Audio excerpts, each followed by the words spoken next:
Next up is a young lady some of you may be familiar with and read about on the internet and her story. She's from Tennessee, and she's been kind enough to come to Ohio and use her story to try to help Ohioans the way she has people who live in Tennessee. So without further ado, I'd like to introduce Nikki Goeser.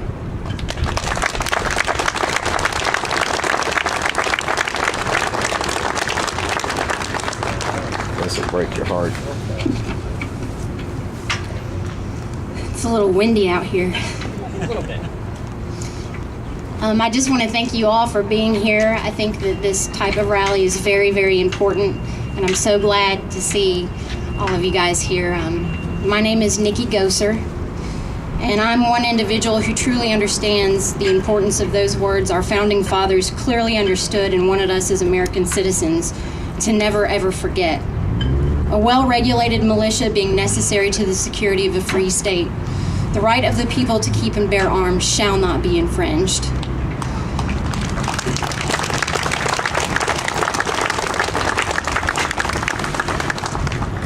When you take away a citizen's right to protect themselves, you end up with subjects to a dictatorship and victims of horrible atrocities carried out by criminals. My husband and I are victims of this very thing. The story I'm about to share with you is very real, very disturbing, and very mine. Nobody really knows who I am because my story never made Fox or CNN. It didn't even make the front page of the local paper in Nashville, Tennessee. So I do what I can on my own to share my experience in hopes it will save someone from going through what I have gone through and continue to go through every day. On April 2nd, 2009, my husband, Benjamin Felix Goeser, was shot multiple times and killed before my own eyes at a restaurant called Johnny's Sports Bar by a man who had been stalking me. This evil individual did not have a handgun carry permit. He had grown fascinated with me, or jealous of mine and Ben's marriage, or both. His fascination grew to the point that Ben and I had to ask him to please leave me alone. Ben and I ran a karaoke business at the sports bar every Thursday night, and my stalker had been a previous karaoke customer. When he showed up at the sports bar after we asked him a month prior to please leave me alone, it threw me into a mixture of panic and annoyance. I told my husband, Ben, I did not feel comfortable with that man being in our presence, and Ben said he agreed that I should have him removed.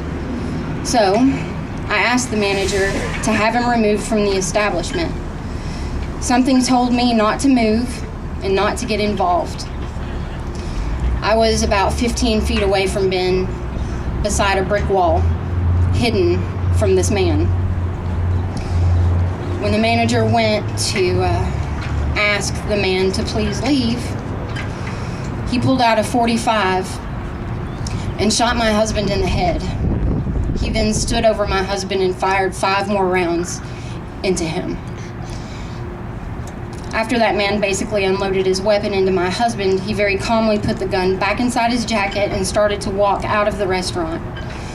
There just happened to be a Marine in the crowd, and when he saw the opportunity, he tackled Ben's killer.